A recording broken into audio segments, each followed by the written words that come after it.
Cheat, such a strong word, isn't it? I was thinking whether to put a word like that next to a flight school. But robbing students' lifelong dream and using their dream against them to make yourself rich deserve a word like cheat labeled all over them, I thought. I was victim of one of the cheat schools, but I refused to go down without a fight back. It took me about 10 years to build a place like compareflighttraining.com and help and advise future pilots.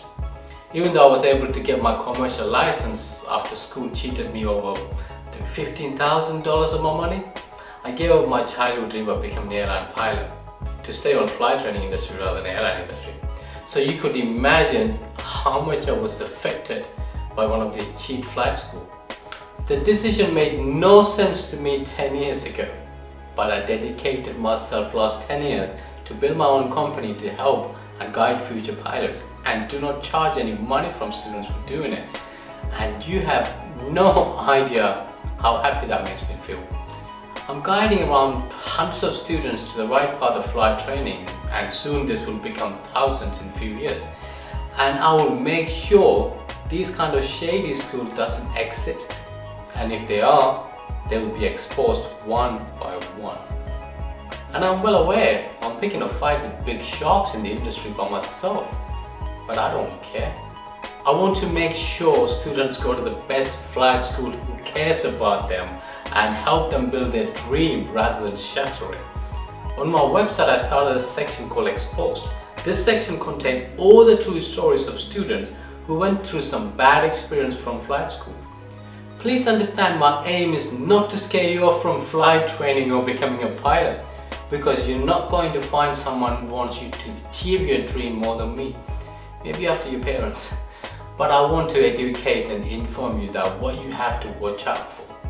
There are hundreds and hundreds of amazing schools doing tremendous jobs out there. So our aim is to go to these schools, have great training and become a world-class pilot. So let's look at 5 ways how this school cheat or scam their students. I have to do this in 2 different parts. The first part I'm going to concentrate purely on money section. How the school directly, knowingly put their hands in your pocket, take thousands of dollars and put in their pocket. Wow, that sounds creepy. Let's get to it. November 44 Quebec, we better to make a slight left turn out for traffic departing behind you.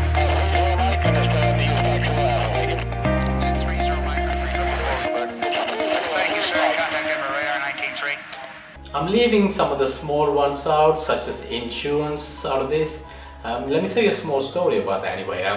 One of my friends was charged $5,000 for damaging the propeller when she lands the plane. Obviously it was a bad landing and it was her fault, but the plane insurance should have covered that, and you're paying for that when you pay for the flight. But only after the incident happened, the school told her because it was her fault, she has to pay for it. So make sure with the school that you're covered with insurance. I'm not saying you're going to have any kind of incidents, but you don't want to take a huge bill like that if a small incident happens. These kind of incidents are very rare, so let me line up more serious ones that are used by many flight schools. Number 5, huge amount of deposit. Generally, when you want to join flight school, they ask you to pay for I-20 or acceptance letter admin fee, and sometimes postal charges for sending all the relevant documents to you to get your visa. We're talking about just a couple of hundreds here. Some school add another couple of hundreds for the deposit and they transfer to your flying account when you reach to the school. But I came across a school that charged $7,000 as a deposit. You may be saying that it's okay, they will transfer that to a flying account, right? Yes, they will, considering that everything goes well with your embassy. What if it's for some reason you got refused for granted visa? Now you have to go back to the school and ask them to return $7,000 back to you. This happened with few of my students in my early stages in my career, and it doesn't go well. Now you're asking a flight school to return $7,000 and they will find a way to keep that. They will tell you they can send another I-20 or the acceptance letter or try to get a visa again somehow, or they will say you made an error on this part and trying to fix it and go back to the embassy again. They will come out with all sort of random stuff to keep you trying again and again for the visa. Some of the students get fed up and tired and let the money go. Some of them fight for the money and school will reduce few thousands of dollars for admin fee now and send the rest back to you. Either way, it's a big risk that you're taking. But this trick doesn't work that easily anymore, as students are aware and they're not willing to pay this kind of deposit anymore.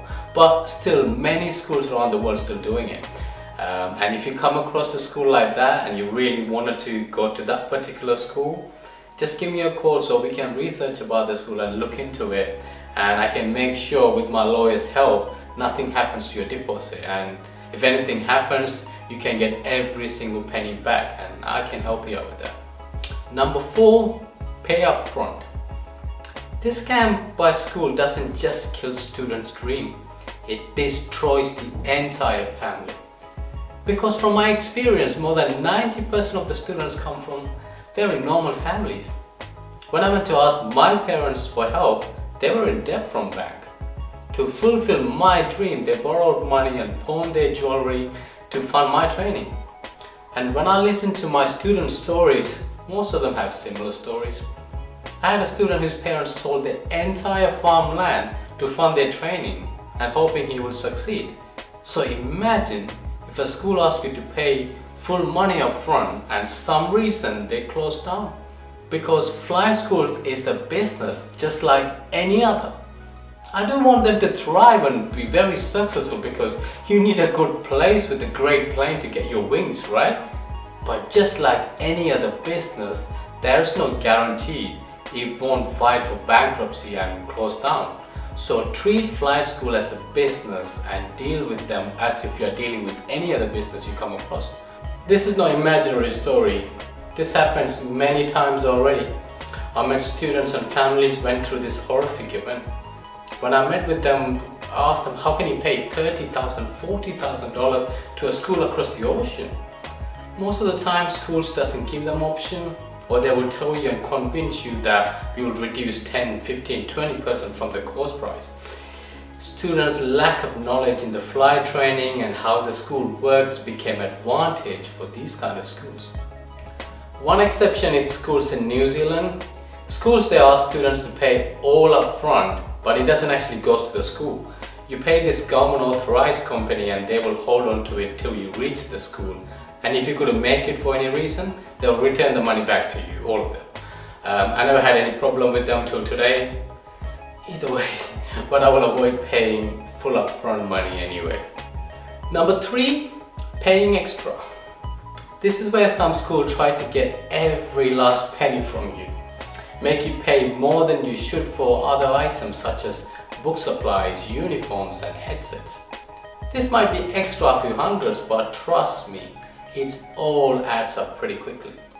Yes, we do need books, but some schools put themselves a package for students with so many books that will not use throughout the training, and if you do use them, and you can buy them online for much cheaper or even in second hand.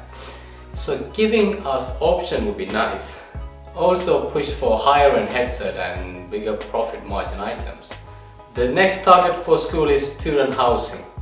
I've seen many student accommodation for a single room. The school charges up to $750 per month. It would be alright if the single room for all by yourself. You share that with someone else. Basically one room, one small room with 2 single beds, and both of you pay $750 each per month. That is ridiculous. Then they have a van for transportation and charge extra for that. They pick you up in the morning and drop you in the evening. Some schools smartly put all these additional charges in one package and sell it to you. But I don't blame all the schools. Some of the schools are doing great, even though they're doing the package and give everything to you with very good pricing. So I'm not blaming all the schools, but I'm only talking about the school that's charging so much money for these services. If you come from a different country, obviously you don't want the hassle of finding everything yourself, understandable. So you just agree and get along with it, and the school knows that. So when you contact the school, ask them, do you have an option not to take all the books, or move out from the house if you find a better, cheaper price, or find yourself something to travel, like get a bicycle or buy a car to travel from house to school. Good school will always say yes to all this because they care about their students and their financial commitment. Number 2, fly more hours with the instructor. One of my close friends flew 4 hours cross country for his very first lesson. Just for the first time ever he was in the plane, they were just flying. Obviously he thought that's normal till many months later he revealed this to us and we were all shocked. But maybe if it happens to me, I would have thought this is normal too, because most of us had no idea at that time how flight training works. All we know is we just want to become a successful pilot. So we listen whatever the school and the instructor tell us. Let me explain how the school makes their money first. They make small margin on the plane rent. Some school rent planes from sole owners. For example, my friend and I own 2 planes, 2 Cessnas in California. So we rent out to the flight school and they pay us some and add extra to the students and make some profit. Some big school own their entire fleet, so they make big more, but still they have to pay loan for the planes that they bought. So the main chunk of profit comes from instructor fee. Most of the flight school students pay around $60, $70, $80 per hour for instructor pay. But instructor gets only around $20. That's very normal, by the way. This is how almost entire flight school runs, and that's perfectly fine. And they are business and they have to make money somehow. But the problem is not that. The problem is because they make their big profit margin only on the instructor. Even the instructor get paid only when they fly with you. Some school tell the instructor to take it slow and fly as many hours as they possibly can. Also remember, most of the instructors, this is their transition period from building hours to get the airline job. So fly more means they can build more hours quickly.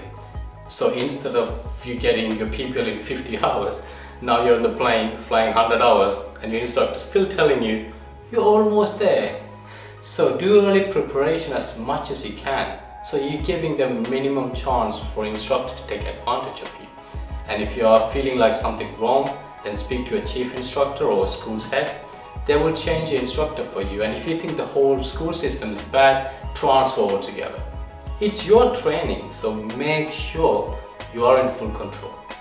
Number 1, quote low price. Quoting training price to students is a difficult task because there is not a fixed price for training.